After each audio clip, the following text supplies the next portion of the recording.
Hey, welcome to the Greatest Contractors in the World podcast. I'm here today with my friend Richard, who is a contractor down in South Florida. We're going to just do an interview, get to know him a little bit, and see what kind of advice he might give. I'll just start off, Richard, and I think you go by Rich. I know we had this discussion before. You go by Yeah, Rich Rich is more. fine. Yeah. Absolutely. Tell me a little bit about yourself, where you're at, what you do, your company name, all that kind of Okay. stuff. So I'm originally from Kingston, Jamaica. Grew up in New York. Um, I'm in underground construction. Um, right now, I'm in the stage where I'm working on my state license, but I'm trying to work on the county license in the meantime. So I've been subcontracting from other prime contractors, things like that, and I'm trying to take it to the next level. So that's what I'm working on now. Right, right. How long have you been in business Um, doing what you're doing now? I got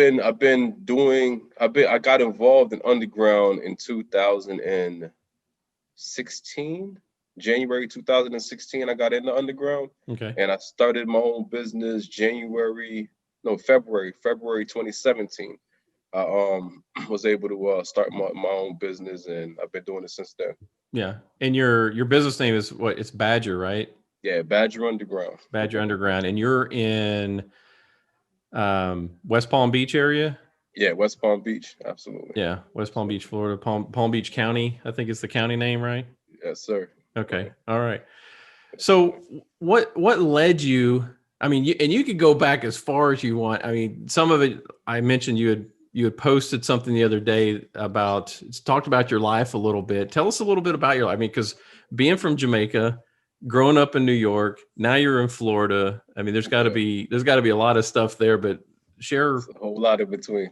yeah, um, well, I kind of came from Jamaica when I was very young. When I was a young kid, we moved to Long Island.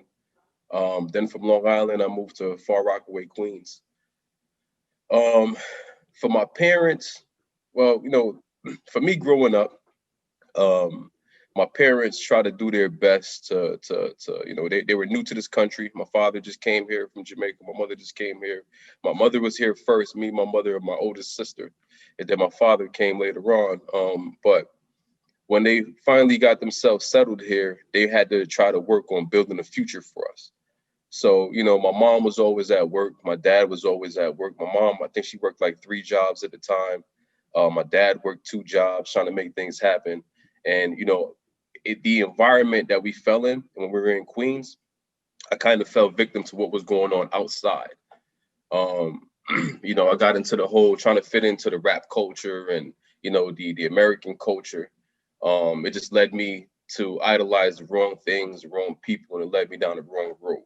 hmm I started getting in trouble when I was younger, and about 12, 13 years old, I was getting myself in trouble. And my mother made a decision to move us upstate New York to Syracuse, New York, to kind of get me away from things. yeah, Um, when we moved to Syracuse, New York, uh, it got worse. A lot of people think about the upstate New York as being the suburbs and a lot more laid back and a lot more quiet, but there's a lot more poverty. There's a lot more, it's a lot slower up there. So up there, I fell a victim again.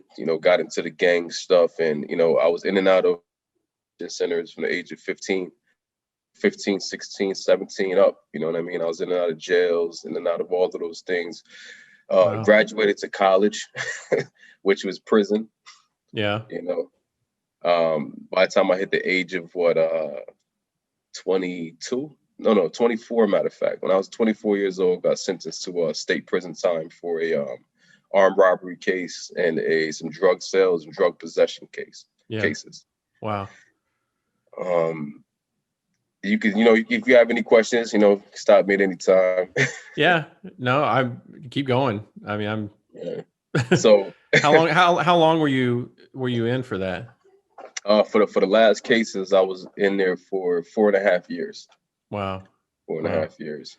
Well, and I think too, it's funny you're telling me this, and your demeanor is not that kind of guy. I mean, I Yeah. don't mean it's like how many guys do I know that go around robbing stuff, I don't know, but your demeanor doesn't seem that way. And I just think of, you know, I think those situations are scary on both ends, where you're the Absolutely. perpetrator or the victim. I mean, I don't think anybody walks into these saying, I want to be a, you know, I want to be an armed Absolutely. robber. That's the kind of person I want to be. Just Now, somehow it happens.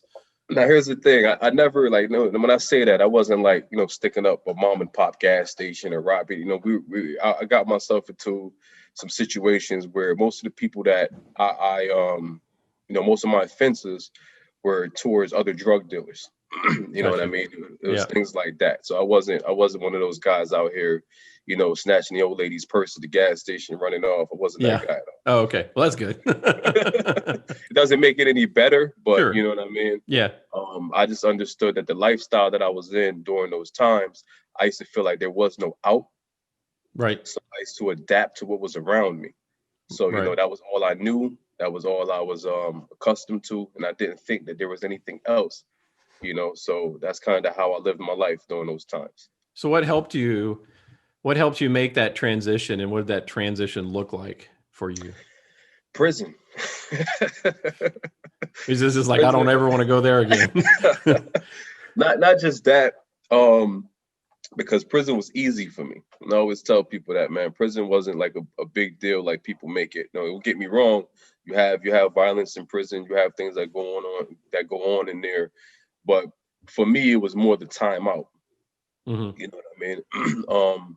By the time I got to the prison, by the time I got to the prison system when I was 24 years old, I got sentenced to 3.5 years, 1 to 3 years, and 5 years, all ran concurrently. Oh, So, wow. altogether, I was facing almost 10 years. Um, I done, the first time I was arrested, I was 15 years old. Next time I was arrested, I was 16 years old. Then it was 17. At 17 years old, I actually did my first little bid. I did like 8 months in jail, and that was actually for someone else's crime. Hmm. But I did the time for him, and I came home, and after that, I got myself involved in selling drugs, and then I end up going back to jail for drug sales. Um, all that stuff led me up to prison, basically. Right. By the time I got to prison, I was 24 years old. I already I had one daughter, and I had two more daughters after her. So at that age, I was more concerned with trying to make money more than I was with anything else. Right. That's what made me kind of fall into the whole drug sales, things like that. Um, so fast forward, I go into the prison system, and while I was in the prison system, you know, um, I positioned myself around people that, I got sentenced to the 4.5 years. I went to because I was a nonviolent, even though I had the robbery case, because it was a crime against a crime, they actually gave me a nonviolent robbery charge because the guy that I robbed, he ended up going to prison as well. Right. So I ended up getting a nonviolent robbery charge. So because of that, I was able to be placed. I went through the maximum, placed in a medium facility. One of the facilities that I was placed on, the correctional facility, I was actually placed in there with a guy named Doug Davis. And this prison was known for mostly people with DWIs, Mm. right? Yeah. So a lot of these guys that had DWIs, these were mostly white collar guys. You know what I mean? This was the guy that was leaving his office and had a few drinks and got into a car accident, and someone lost their life. You know what I mean? A lot of these situations, but these were the type of individuals I was placed around. Right. So this one guy, Doug Davis, he was an aerodynamic engineer actually, Wow. and he was in there with me, and he was one of the first people to kind of, he's always seen me reading. I was always reading. I was always big on books, always Right. trying to soak in knowledge. But I was picking up the wrong books, and I was soaking up the wrong knowledge at one point. Right. And Doug was one of the guys who came to me, told me, he just told me he's seen so much potential in me.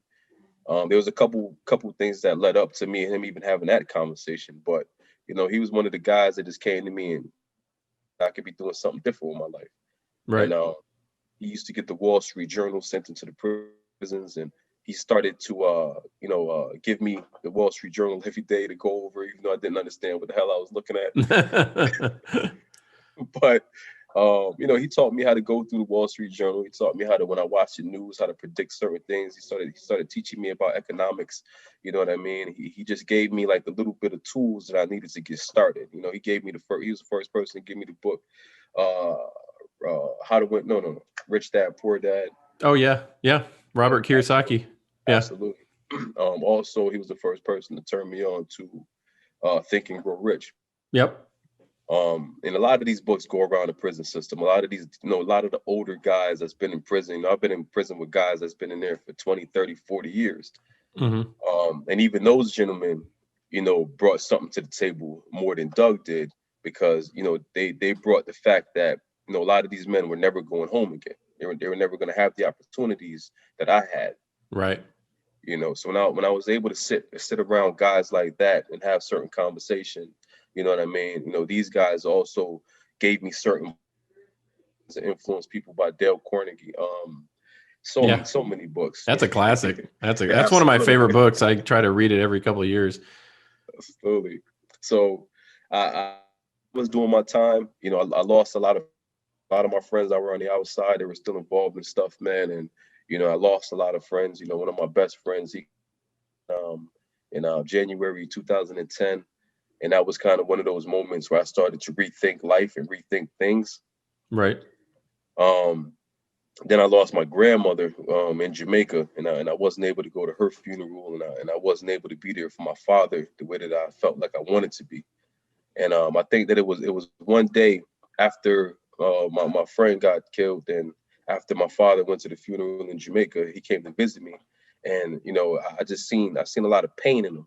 And I felt like I couldn't be there for this man that's been there for me all my life. All these times I was going in and out of jail and prisons and these things, my father was always there for me. Yeah. And that was one of the moments where I looked at my father. I just said to him, I said, you're never going to have to go through this again in your life. I just started putting my ducks in a row. I started like thinking to myself, what's important? You know what I mean? Do I care about what people think about me, or do I care about the people who are here for me? Right.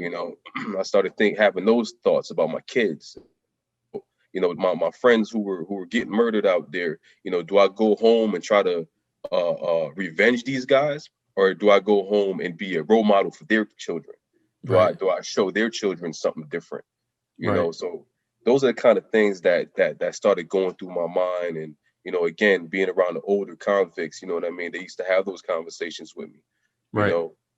And so books like Think and Grow Rich, and Anthony Bourdain, and another guy named Chef Jeff Henderson.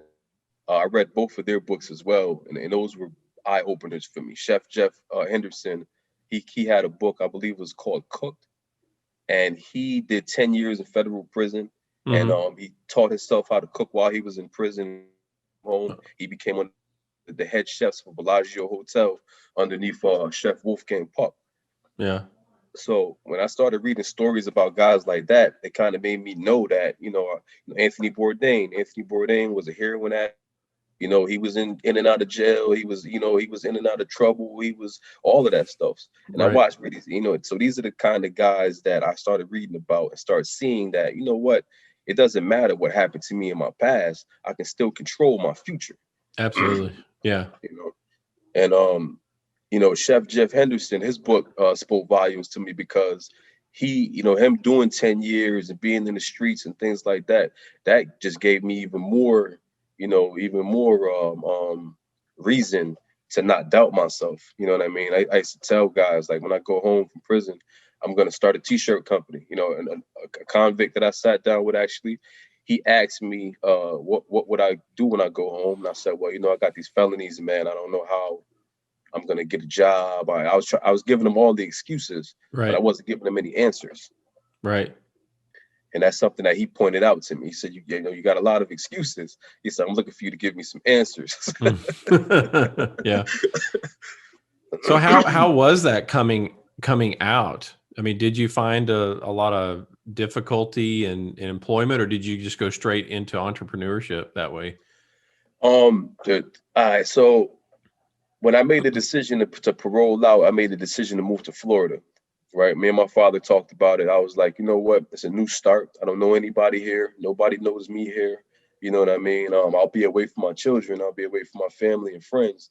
But you know what I mean? I'll have the freedom of being me, Hmm. right? Not who I was, but who I am. Right. So when I first got out of prison, man, I started working at this restaurant, Sweet Tomatoes. I started working there within about I think a week or 2 weeks of me being out.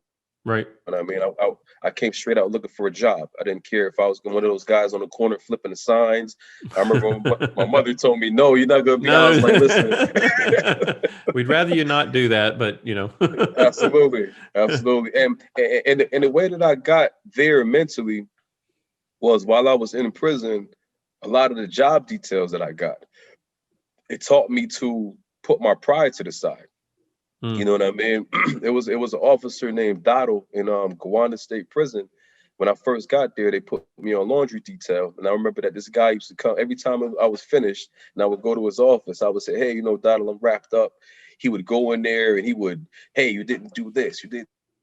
He would pull the next day he would pull the dryers out. You didn't clean behind there. He'll point to the windows the following day. He'll point to the ceiling.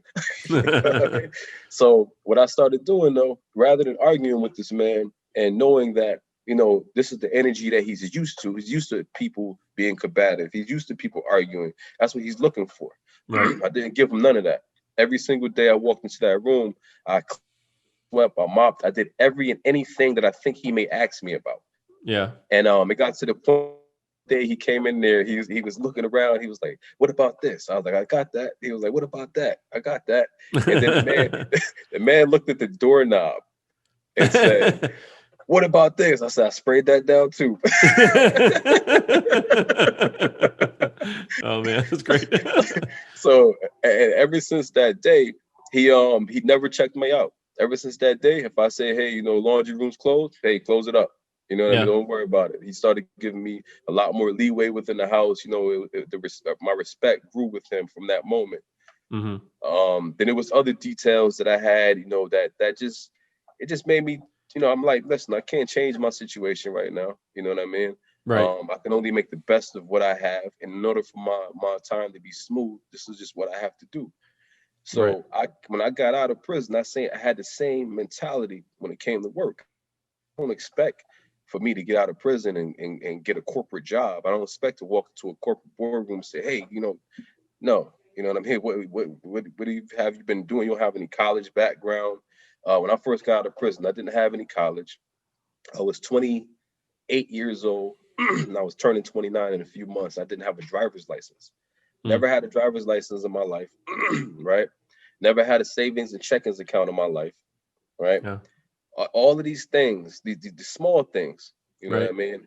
Didn't have any of that stuff, because the world that I lived in before this was totally different, Right. you know? So I had to get all those things in place. I got a job at Sweet Tomatoes, and I literally went from being in the streets, being in gangs, being around all these situations, to being in prison, to serving a 70-year-old lady blueberry muffins. You know what I mean? Oh So yeah. I think that was the eye opener for me, where How to Win Friends and Influence People by Dale Carnegie. Hmm.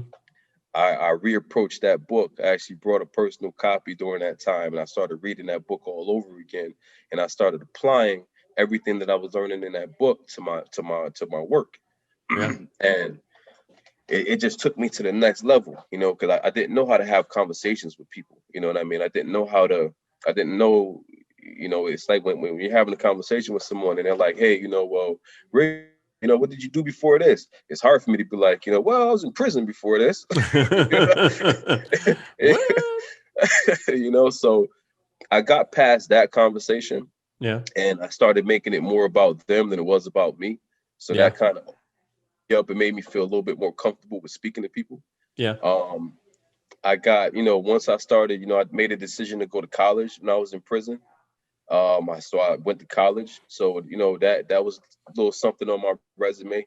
Hmm. Um, I took a drug and alcohol program and an anger management program, and those helped me a lot because not because I needed them, But because I sat in those rooms and I seen people making a big deal about things that were like, it was like, this is like, no. Yeah. Like, Yeah. it's a lot of work. Like, I was in there with this girl. I'm not gonna go into too much detail, but it was this girl in there, and she was complaining about her ex-husband not paying for her apartment and taking care of the kids after she cheated on a man. Then she goes back and bust. Yeah, then she goes slashing his tires and all these things. And then she's like trying to justify all of these things in anger management. I'm like, listen, man, you need to learn how to take responsibility, right? Yeah. You know, you're 30 something years old. At the time, she was in her 30s. And I'm like, listen, I know young 19, 20 years old that have two kids that's waking up every single morning, going to their little Burger King jobs or their Wendy's jobs or whatever they have to do to take care of their kids. Yeah. So, this whole thing, this victim mentality thing is what I noticed in a lot of these groups. And I was like, man, this is everything that I was learning about. Right. People just not wanting to take responsibility. How to win friends and influence people. I think it's chapter number 1 or 2. He talked about, you want to find somebody who never did anything in life, look in a prison. Mm. There's Yeah. nobody in there that wants to take responsibility. They didn't commit the crime, or there's always a reason why they committed the crime. Right. Not the fact that I just chose to make that bad decision. Right. You know, Yeah. Yeah. We have a knack for rationalizing and justifying just about anything we do, the craziest things that absolutely. we do, people will. Yeah. So So take us from getting out, you're working at the, what'd you call it? Was it Sweet sweet Tomato? tomatoes, The yeah, Sweet yeah. Tomato place. So what did the next whatever several years, however far that, what did that look like? Man, so when I first came here, I did have custody of my daughter as well. So that Hmm. that kind of helped me stay on the straight and narrow because I was like, I can't mess this up and leave my 12-year-old at the time with my mom and my sister. So um plus I had, my two other daughters in New Jersey at the time. So the first thing for me is I was at Sweet Tomatoes making about $300 every 2 weeks there Hmm. when I first started. So I had to make more money. So one of the conversations that I had with one of the guys in prison, we was talking about businesses that you can start with no money, and t-shirts came up. Right. So I found, at first I was trying to print t-shirts, things like that myself. I brought a t-shirt press machine and I went Hmm. through that. um while I did that, I was making a little bit of extra money, but I didn't know anybody here. I didn't have, you know what I mean, I didn't have like a large A network of friends and all that. absolutely, I didn't Right. have I didn't have a large network. So that was another problem. I was like, all right, if I start selling t-shirts on the side, who am I even gonna sell these t-shirts to? Right. Um, but you know what? Before I get to the t-shirts, as soon as I got my little sister was driving me back and forth to work, to the restaurant, and as soon as I got my driver's license, I got my first vehicle was I think it was a Volvo S90 Volvo SUV. As soon as I got that Volvo, I went straight to Dollar Rose. No, no, Rose Kingdom. I went straight to Rose Kingdom and I became a delivery person on the side. Oh, okay. Yeah. So that was me trying to figure out how to bring in more money without getting myself into habits, right? Right. So I started doing the dollar rose thing on the side outside the restaurant, and then that was seasonal. So then the t-shirt thing came up. I was like, you know what? Maybe if I make my own t-shirt brand, I thought about Fubu. I thought Yeah. about Damon Johnson and these guys. I'm like, I could start my own brand and I can make my own money. Yeah. But then once I started my own brand, I took a look around and I was like, man, there's like 1,000 people trying to start their own brand right here next to me, Right. right? So the next step for me was, you know what? Rather than compete with them, I'll help them out. Well, that's a good idea. Yeah, hey, you trying to start a t-shirt brand, or you don't know how to, or printer. Oh, you need somebody. Okay, no problem. I can help you with all that stuff. Right? So I ended up finding this lady that owned a small screen printing company that I still deal with up to this day. I Mhm. actually did a college paper on her in my entrepreneurship class. But she taught me, how to get my retail certificate. She taught me how to look up all of the vendors in the area, t-shirt vendors, things like that.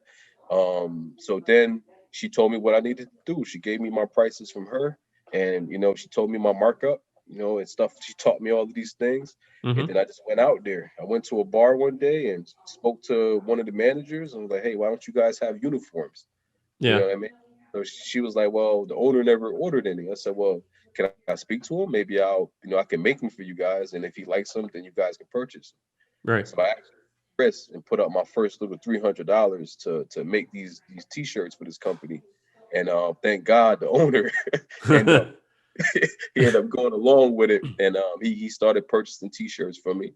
So I figured, man, I could be a broker. I could be a middleman. I'm still making money. I Right. don't have to print them all. I could just mark up my prices, run T-shirts to her. I'm getting T-shirts wholesale. I'm getting them printed wholesale. So I started doing that to yoga studios. I started doing that to gyms. I started doing that to the rehab centers that I worked for. I started printing for the rehab centers. So that was my first step into the entrepreneurship realm. Where Yeah. I was like, you know That's what, it's cool. something small, but I'm making money. Yeah. Yeah. That's cool. That is Yeah. cool. So how fast forward, I went through that. I went through the restaurants, started selling the t-shirt. I got certified as a personal trainer. So I was doing personal training on the side as well. I started running my own boot camps, down here in West Palm Beach at the Blue Heron Bridge. I started running my own boot camps daily. I had private clients that I was training.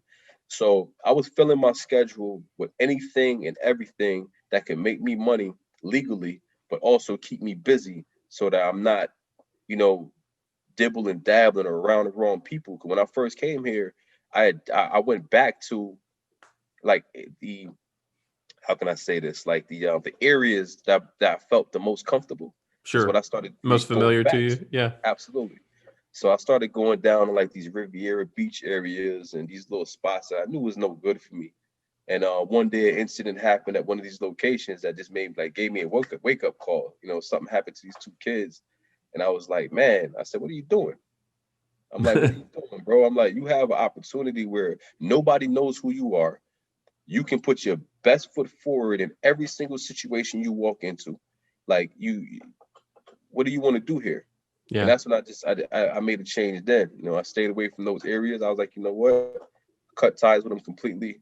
Stuck to what I know. Started going to Palm Beach State College. Started doing the t-shirts. Took an entrepreneurship class while I was in Palm Beach State College. Professor Patch, fantastic guy that I still keep in contact with. He was the guy that he was just telling me like, man, you can do anything you want to do. You know what I mean? College isn't gonna. He said, I'm not saying college isn't good. He said, but this is not gonna be the whether you're successful or not at life. You know Right. what I mean? So Right. he opened up my eyes a lot to entrepreneurship, and when I first met my wife, she was an entrepreneur. She was trying to get it. You know what I mean? And man, I took her on a heck of a ride. me and me and my wife had opened up coconut stands where we donated $1 from every coconut we sold back to the in Palm Beach County. Then I Right. started printing T-shirts and hats, and all the merchandise. We donated money back to the homeless coalition. Yeah. Then my wife started her own, basically like a paint and sip class, but she did crafts. You know Hmm. what I mean? So rather than just painting, she did like the wreaths for Christmas, and she had these different things that she did. Painting glasses and things like that. Right. So she started that business. We just keep going. Yeah. Well, you what know. what got you? So, what got you to Badger Underground? What Yeah. got? I mean, So because that sounds like a little bit of a bridge from yeah, T-shirts absolutely. and roses Absolutely, and absolutely. So crafts to Underground. what led me to underground utilities? A friend of mine, while I was working in the rehab industry, I was looking for a way out of it because I started seeing certain, just certain negative stuff that was going on within the industry. A Right. lot of these kids that were getting brought down to these facilities, excuse me, a lot of times these guys were just recycling these kids. You know what I mean? It was all about the insurance money. It wasn't about really helping these kids. Right. So I made a decision to step away from the industry, and a friend of mine just started his own underground business. Hmm. So I end up starting with him part time. I was like, you know what, I'll work with you just on the weekends. So I was working with him on the weekends just to get a feel of what he had going on, and then when I finally decided to make the plunge, I was like, you know what, I'm gonna come with you full time. I went with him full time. Then literally, like I think about a month later, the rehab that I was working for ended up closing down. Yeah. Then I Perfect started working, timing. right? Because the insurance company wasn't paying them out. I They say owed their them like insurance money dried up. absolutely, absolutely. So it's nothing against them. They were great people. I know Yeah. that they tried to help as much as they could, but there was other people in the industry that whole industry was just something I didn't want to be a part of. Right. Um, but so he started the underground business. I come on as a foreman for him. I got a Chevy Impala. I'm waking up every single morning. I'm going down to Lake Worth. I'm picking up, my three Guatemalan friends. Yeah. We're packing our shovels in the Impala, drive it out to Miami, every single day. You know what I mean? And we're digging holes, digging ditches. I'm learning how to shoot a missile, things like that. Within, What's think shoot a about missile? well, missiles are some tools that we use Okay. to go I'm underneath. I'm retired military, so I think shooting a missile. I'm like, wait, Nah, what does nah. ditch digging and shooting missiles have to do in common? So missiles are the board. They're like small. They look just like a missile, but we Mhm. use them to the pneumatic tools that we use to basically punch holes underneath driveways, Okay, things gotcha. like that. That makes Yeah, sense. anytime we Okay, have to pass conduit. right. So I started working with him doing that. Within 90 days, his company shut down. Oh wow. Because he couldn't, great kid. He knew exactly what he was trying to do. But the money wasn't coming in fast enough, and when it did come in, he spent it too fast, Yeah. basically. So when that happened, the contractor that we were actually working for, he hired us on. He took him on first, and he got me involved with him. Then, I started working with this guy at the same position as a missiler. Um, but as you know, in the underground business, it can be time consuming. Yeah. So I'm literally working from 5 o'clock in the morning, you know what I mean, to sometimes 7, 8, 9 o'clock at night. Hmm. So the t-shirt stuff slowed down. Everything else that I had going on kind of slowed down when I got into the underground business. Um, but I started seeing, that there's money here. I started seeing that you can actually make money in this. Right. So he brought me on as a missiler, as a crew, as a foreman, basically from one of the missile crews, and I was getting paid $1.40 a foot. Hmm. So whatever we did for the day, if I did 100 feet for the day, $140 is what I got paid. If we did, less than that, that's what we got paid for the day. So every single day I had to try to get as much footage as I can get. So Right. that's why, I was up early and out late. Yeah. Um, so I did that for a couple months, and within I think about 3 months, I became a supervisor for him.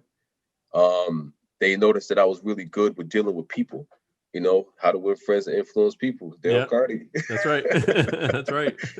So the same principles that I applied in the restaurant business with taking care of my customers, making my customers are the most important people, period. Period. Right? I Yep. don't care Absolutely. if the restaurant could be on. I'm gonna make sure my customers are fine first. Right. So I took that to every single industry that I worked in. When I got into the rehab business, I went from a tech to a tech supervisor within a year. A tech to a lead tech, matter of fact. And I went to the next rehab, and I was a tech to a tech supervisor within a year. I always built rapport with the clients because if I learned the important dealing with my customers, Yeah. they're the most important thing. Absolutely. So when I got into the underground world, we were working in a lot of residential neighborhoods. So, us working in these residential neighborhoods, there's a lot of damages. There's people driveways being humped. There's all kind of property damages. And I'm talking about, man, we were probably doing 20, 30,000 feet a week. Yeah. You know what I mean? That's a lot of footage, Yeah. and it's a lot of damages. So what the owner at the time, Sonny Webb, man, very good guy. He actually noticed that my dealing with people. So he used to always know. So he basically put me in the truck, and I was the scapegoat. Anytime anything happened, I was the guy they sent to go, To go smoothing it deal with out. it, And smooth it out. absolutely, absolutely. 'Cause I know the importance of a customer. I know the importance of making sure that this person gets everything and anything that they need, because without them, we wouldn't be working. Right. You know, Right. um, and that goes back to what I said earlier when it came with dealing with Officer Dottle. I knew that me upsetting this guy, or it's only going to be worse for me. So it's like it's not helping me if I'm not. Yeah. So Yeah. fast forward, I worked with him for a little while. Got the knowledge that I needed to get. And my father-in-law came to me one day, and he was asking me. I was actually trying to get into another business. I was actually trying to get into trucking because I wanted to learn logistics. Right. And he asked me, he said, "Well, why don't you just stick to what you know, what you've been doing?" I was like, "Because it's a lot of money to get in it." Yeah. Yeah. The equipment yeah. Absolutely. So he said, "Well, if I can come up with the money, you know what I mean, or if I can get some people to come up with the money, would you be interested in starting your own business? You know what I mean, help all of us together." So I said, "Absolutely." So he ended up, getting a buddy of his to get involved, and he put up what he had, whatever capital he could, and got rolling, Yeah. and we ain't stopped since. Yeah. you know, Wow. Wow. absolutely. So, and that you said you've been in, so it'll be 5 years here in January, right? Yeah, Do my math, absolutely, 2016, 5 years you've been doing that. Man, absolutely. that is one heck of a ride, man. Oh man, this is I don't know how much we can fit in here, but it's just my life, man. I try my best. That's why I put up those videos and things like that. I don't Yeah. have the privilege like other people to push their past away. I don't have that privilege, Right. right? But I'm not gonna let my past hinder me. Neither am I gonna let it hold me. You Right. know, um, another great story I had. I was with a guy he was going to school to be a surgeon, Right. right? And again, he got into a car accident. Someone died in the car accident. He ended up in prison. Wow. And I'll never forget asking this dude. His name was Italy. He was from Italy. And his Um, name was Italy. yeah, we just called him Italy. That's what I Yeah. remember of him. But it was this young black guy, man, and we used to all admire him because he could speak Spanish. He was like such an intelligent guy, right? Yeah. And I remember asking him, I was like, "Well, Italy, man, if you got felonies and stuff now, like you can't practice law. I mean, not law. You can't get your Medicine. Yeah. medicine." Yeah. So he was like, I'm gonna be a physician." So I was like, well, what you gonna do if they don't let you get your license? He was like, "I'll go to a different country." He Wow. said, this is not gonna limit me. He said, if I gotta go back home or I gotta move to a different a country to be a physician, I'm gonna be a physician. I Yeah. said, man, when he said that to me, I was like, you know what? You truly can do whatever you want to do in life. It may not happen the way that you see it or the way that you want it to happen, but you Right. truly can do whatever you want to do, Yeah. you know. And Keep persisting and keep pushing. And I mean, yeah, that's similar. Some advice that somebody gave me not too terribly long ago was the idea of everybody.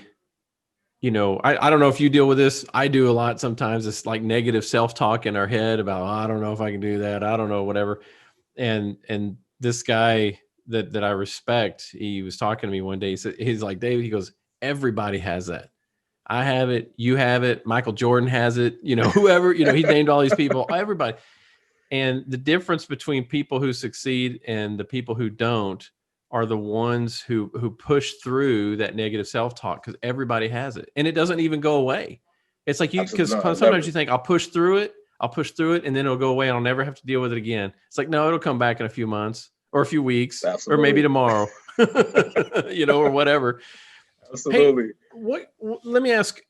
So if you were to speak to uh, someone that was 10 years ago, the 10-year ago you, I mean, I think I would know what you would say to the pre-prison you. Absolutely. But even just anybody else that's kind of in that, trying to get started, thinking about what they want to do, or whatever, and then maybe they're interested in entrepreneurship, they're interested in business. What advice would you give to that kind of brand new person who's thinking about moving in that direction?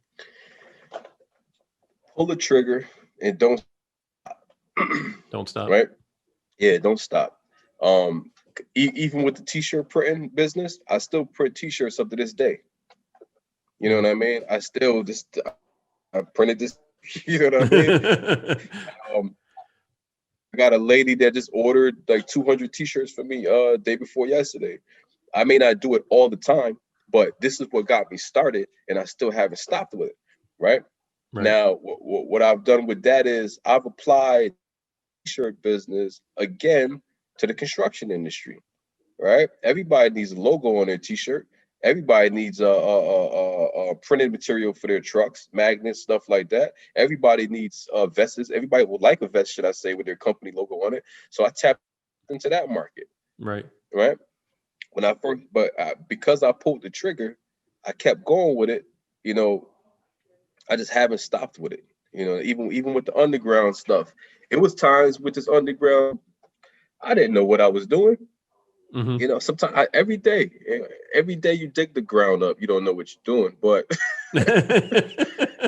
um, it's many a times I walk on a job site, you know, or I just finished driving out to Clewiston, which is about an hour and a half away from me, looking Mm-hmm. at a job, and I'm saying to myself, man, all right, if I do this, if I do that, based on what I've done in this, you know what I mean? I could probably get it done this way, that way, that way. But for my wife, who was with me in the car, she was like, baby, are you sure you can do this?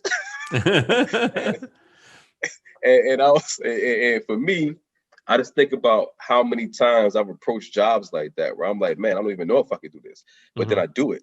You know, I go through the process. I ask the questions. You know, don't be afraid to ask questions along any journey, no matter Right. what you're doing. No question is a dumb question.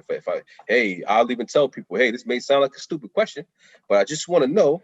You know what I mean? Yeah. You know, and so I think that's the most important thing that people get hung up on with starting business or entrepreneurship, whether it's construction, whether it's anything. I think that people are scared to look stupid, people are scared to fail, and Mm-hmm. people are scared to ask questions because they don't want to look stupid. Yeah. So yeah, I think Yeah. that's the most important thing, man. Don't be afraid to ask questions and don't be afraid to look stupid. Yeah. And don't be afraid. I think it's in there in what you're saying is don't be afraid to not have all the answers. I Absolutely. think sometimes we think we got to show up with all the answers, all the experience, all the whatever on day one. And I mean, yeah, sometimes that may turn into someone decides not to hire you because they feel like maybe you're not experienced enough. That's okay. There's a million other clients out there. A Absolutely. million other Absolutely. customers out there. I mean, what you're saying is straight in line with just so many other things I've heard and experienced. I had my pool cleaning company for several years. And when I first started, there was some stuff I did not know. And I even had a customer tell me, "Hey, you got to make sure and do it this way because if you don't, this and this will happen." I'm like, "Okay, I'll make sure and do it that way." Of course, I made a middle note. If I ever do this on the same type of pool again, I'll do it that way as well. Absolutely. Um, and I think we get in our minds this terrible tragedy, this that I'm going to goof something up so bad and they're going to sue me into the dark ages and all this kind of stuff that stops us from even trying. And I think, and I'm not saying it's not impossible that could happen. I just think they're extremely, extremely rare. Absolutely. That's just not normally what happens. And it's some more negative self-talk. It's some more negative self-talk. Like, oh, I'm going to get sued. I'm going to mess something up. I'm going to blow up somebody's house on accident and, or whatever. You know what though? The more, and another thing that I very much homed in on is the more that something do, the more times that something wrong happens, it actually makes me more confident Yeah. Yeah. because it's like, okay, I already went through that, I already passed that, so I already know how that feels. I remember the first time I got a phone call from one of my missile guys. I just ran to get these guys some water and ice, and my guys, they're Haitians, you know what I mean? I love my guys, and the phone call I get is, boss, we hit water. I was like, you hit water? I said, all right, go cut off the water and we'll fix the pipe when I get there. He said, no, we hit big pipe. I was like, Like the city like, pipe. you hit big pipe. Like, what do you mean big pipe? The street is sunken. I said, it's sunken. Like, So what? I drive up site. I jump in my truck, I haul ass back to the job site, and as soon as I turn the corner, no, right before I turn the corner, matter of fact, on my way to the job site, I get a phone call, another phone call from one of the supervisors over there. He says, "Hey, Rich," he said, "your guys hit some water over here, man." So I said, "All right, that's cool. I'll be right there, right around the corner." He was like, "Yeah, man, there's a car in the hole." I said, "There's a what?" How big is this hole? I come flying around this corner, and the whole intersection is sunken in, and there's a brand new Lexus, I think 460, in this hole. Oh man. So, like, I don't even know where to even start. Do I need to call my insurance company? Am I gonna go to jail for this? I didn't know what to do. Am I gonna lose the contract? Like, what? Right. And believe it or not, the locate on that situation was actually off. So it was actually the location on what happened. And even though at that moment when I walked up to that scenario, I thought it was the end of my whole business, my career. I thought that was it. You know Right. what I mean? And literally, this is like our first 4 months in business. I'm thinking this is it, but after going through the situation and going through the paperwork, figuring out what I needed to do, that passed. We hit another water main, sunk another road, but that second hit, I was like, hey, I already know the routine. This Did you happens guys sometimes. did you guys take the photos? Do we know where everything was located? Again, the city didn't locate where they were supposed to locate. So it was another situation where we walked away from it. But because of the prior one, the first thing they asked me, hey, do you have before photos? Do you have this? Do you have that? Because I knew that from that scenario, I had everything put together the second time. But Right. if I didn't go through that, I wouldn't, be there.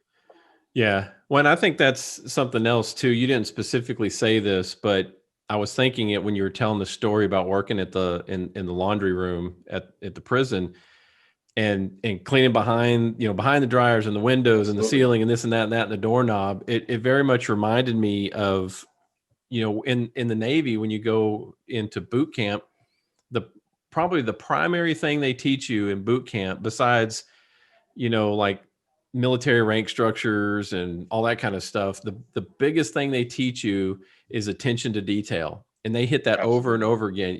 You hear about military boot camp. That's why they make you make your bed a certain way, and you got to fold your underwear a certain way, and fold your socks and your t-shirts. You got to do it all a certain way. None of that really matters. They don't care. They don't care 5 years from now if you fold your stuff that way or not. All they're trying to teach you is to pay attention to the details.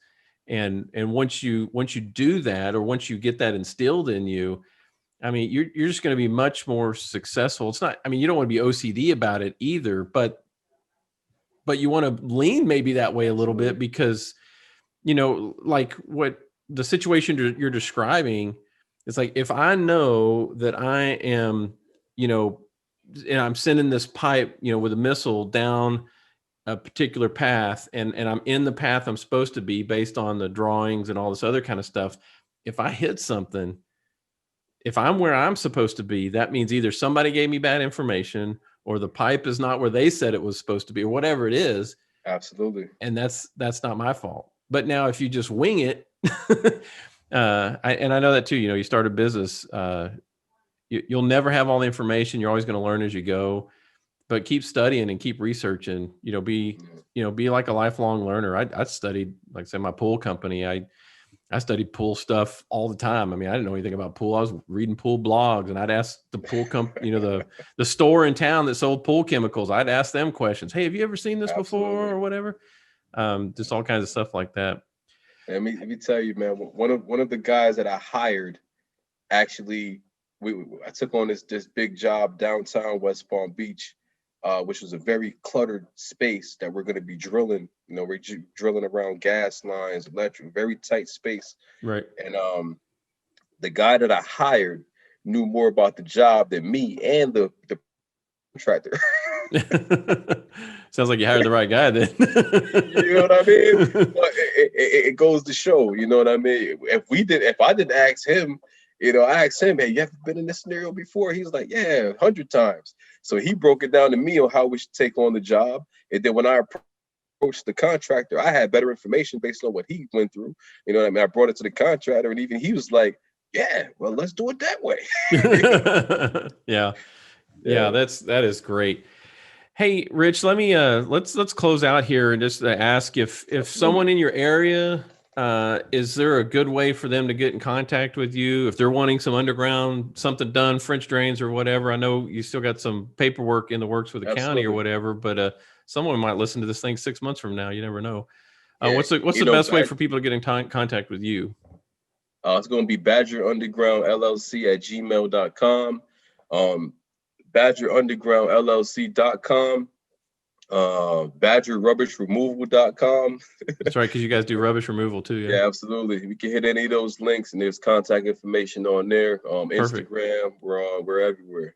Perfect. Hey, Rich, I want to just say thank you for your time. I think your story is amazing, and I know there's probably a lot. I know there's got to be a lot more to it than what you shared with us today. But I totally appreciate it. Your story is inspirational. It really is, and I think it'd give a lot of people some hope if they're losing hope. If help them maybe take a step out forward in their dreams. If they have a dream, they're dreaming that they'll actually take a step and work towards making that happen.